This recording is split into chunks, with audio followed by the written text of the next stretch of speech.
Convert your images to vector format with Pixillion. Add your image files to Pixillion. On the Output Format dropdown, select SVG. Click Compression Settings in the bottom of the app. Select a vectorization option, then click Save.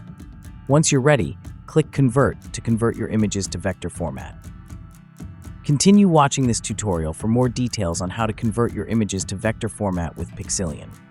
To get started, add your images by clicking the Add Files button or simply drag and drop them into the program. Once your images are loaded, click Select All in the toolbar to select all of them at once. If you want to convert specific images, hold down the Ctrl key and click on the images you'd like to select. Next, select SVG on the Output Format dropdown. Click the Compression Settings button to choose from the available vectorization options.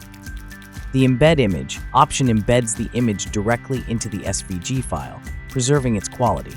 However, the file size will be larger because the image is encoded as a base 64 string.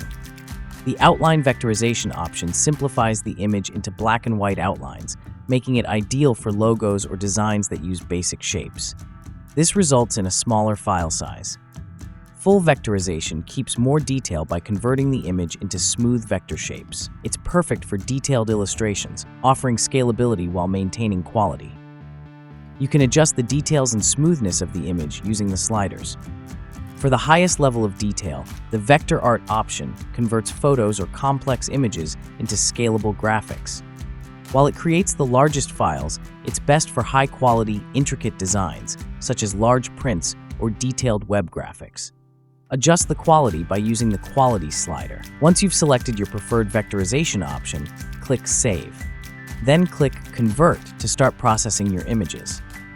When the conversion is complete, simply click Open Output folder to easily access and view your newly converted images. For more Pixillion tutorials, visit the address shown on your screen.